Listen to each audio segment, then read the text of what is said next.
What's up, guys? You are finally the person that you feel you always should have been, the person you manifested. But why does personal advancement seem like it happens so suddenly? Let's talk about it. Ride with me while we discuss hot topics, share information, and just have fun conversations. Drive and thrive. So, why does personal growth creep up on us in the best possible way? Because growth happens incrementally in small daily adjustments. Our brain adapts to micro changes in real time. So progress often feels invisible until we hit clear milestones. Or we look back on previous versions of ourselves. There was a time, example, I used to allow things to fester and get under my skin and stick with me for days. And I think on it, time and again, even well past the time of it happening. And now I let things roll off. I handle things with grace and clear presence of mind. And it's been something that I have been working on. It didn't come out of nowhere. But over time, just slowly allowing myself to process things differently, not giving people so much power over my thought process or over my energy. Over time, you just begin to change how you think. And it becomes so obvious that other people tell you about it. And that's almost the only time now that I know that I've responded gracefully, because it's become so natural now. Because other people will go, "Wow, you didn't even get up, wow, you did you notice they said that to you?" And I noticed, yeah.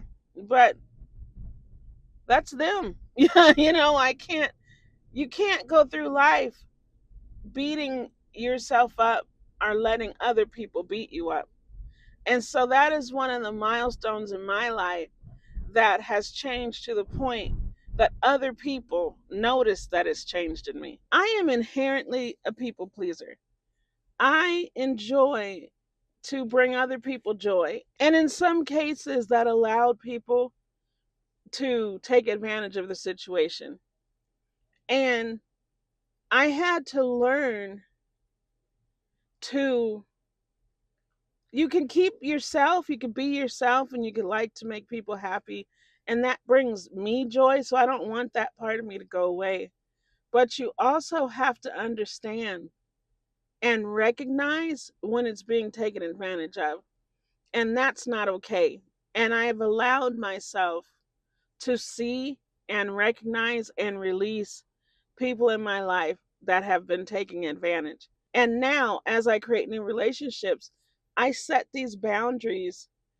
They're quiet boundaries because I'm not a loud boundary person, but they're quiet boundaries. And I notice my new relationships are so much stronger and meaningful because I am caring for myself as well as caring for them. So this is an example of a micro change that has become part of my structure, part of my life, part of who I am now. And it seems like, to me, it felt like it was overnight, but it was actually years of creating this, manifesting this part of myself. Let's look at the psychological factors of why it takes us a little while to notice our own personal growth. One reason is external comparisons, especially in the last 10 or 20 years with social media being such a significant part of our culture.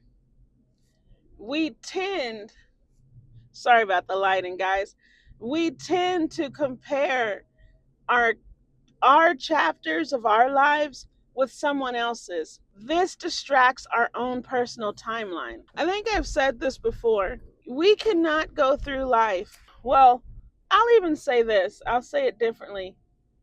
99% of what people post, say, or do on social media, is them at their best with a thought out, on vacation, a goal met.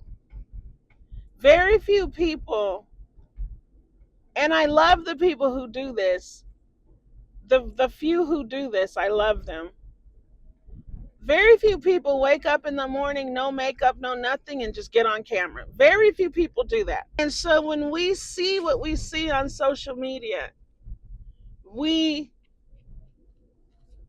and it's just human nature. It's nothing against, it's nothing you're doing wrong. It's just who we are as people. When you see someone who's always perfect, you feel like, well, damn, I'm never perfect. Well, neither are they. They're on social media. They're on camera. They're not going to get on camera not perfect. Most people, most people want to be as perfect as they are, so as they can be. So just think of it like that. When you see someone on camera, especially a celebrity or any, you're like, when you see a celebrity, even when they don't look like they have makeup on, they have makeup people. They have people. They have, so don't compare yourself. To me, another milestone for me has been to stop comparing myself. I was really bad with that. I was someone who, I'd see someone walking down the street and think, oh, how come I can't? Well, for one, they're running and you're driving. So that's one thing. Like, they're jogging and you're not. I had to tell myself these things. Not being mean to myself, but being realistic with myself. Why does she have that butt? Because she's out here running right now and you're not. Like, those are real things that we have to say to ourselves and be honest with ourselves.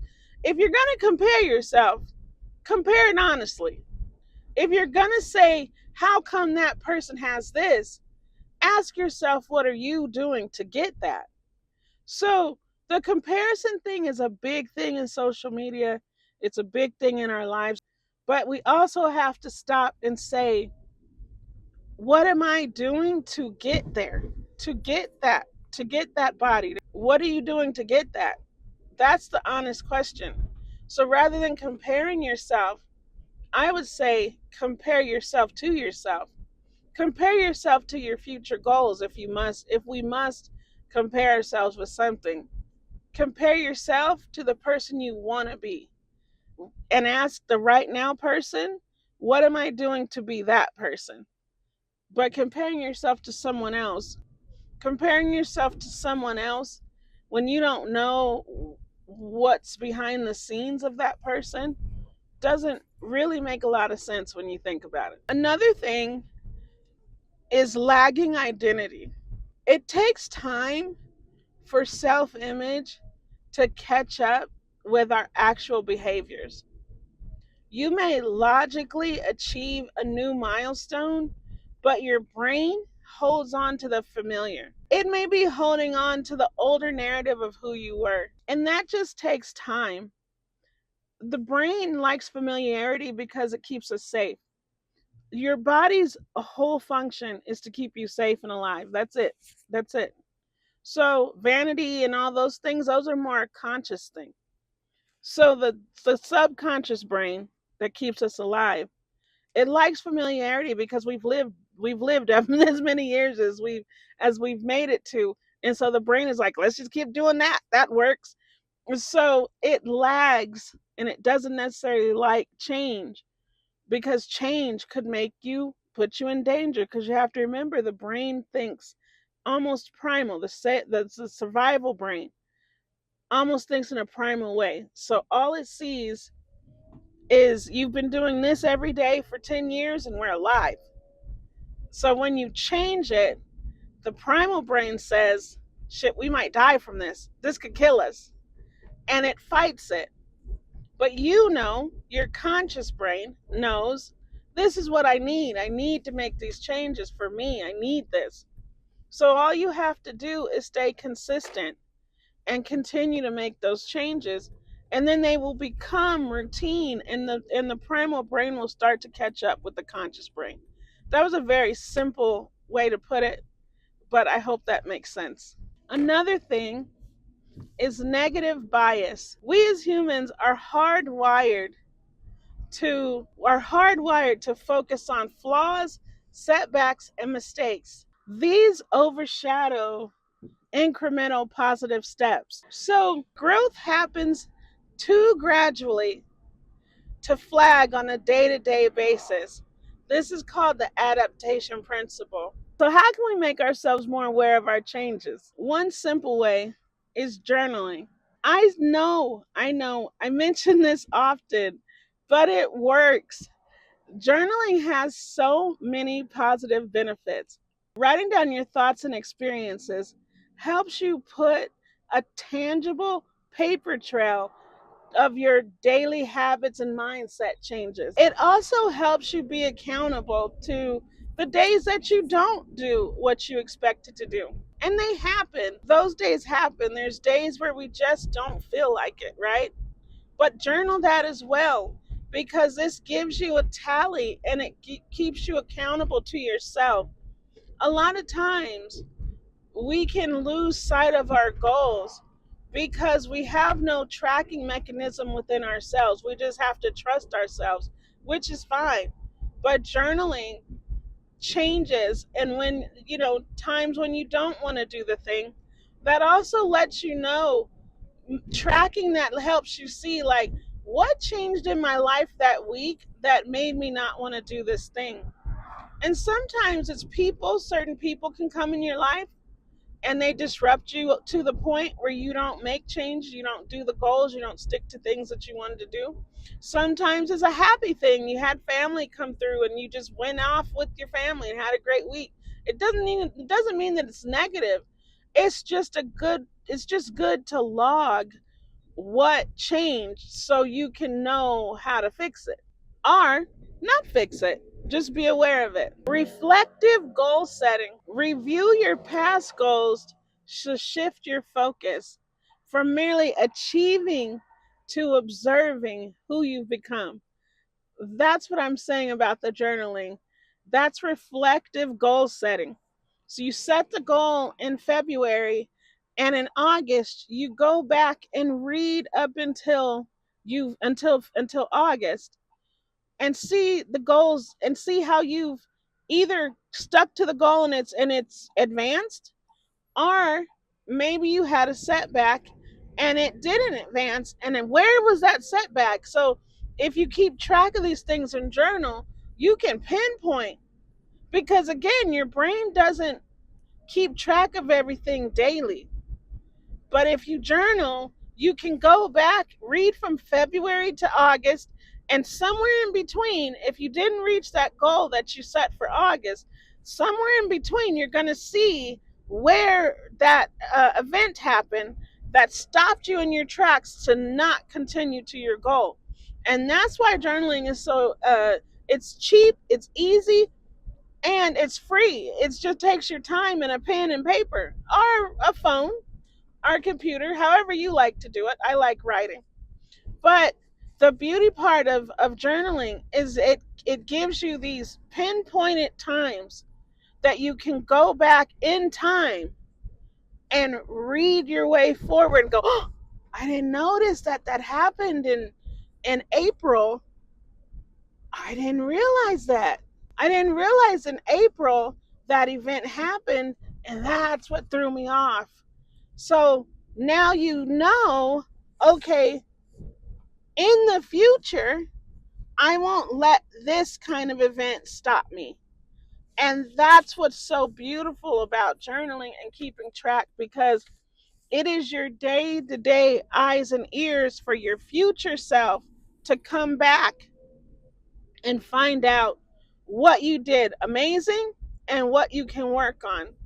Because in the same sense, maybe you set a goal for August and you completed it in April. You can go back to February and read to April and see what advancements you made that quicken the pace of your goals, and you can implement that in the future. So there's so many good reasons to journal and keep track of things, because our brain doesn't, because we don't see them, We don't see our daily changes. Tracking them really helps create a dialogue with yourself and your goals. All right, guys, I'm almost at my destination. I hope this was helpful. I hope you do something that makes you proud, and I hope you love yourself and spread that love around. You have a great one. Love y'all. Peace.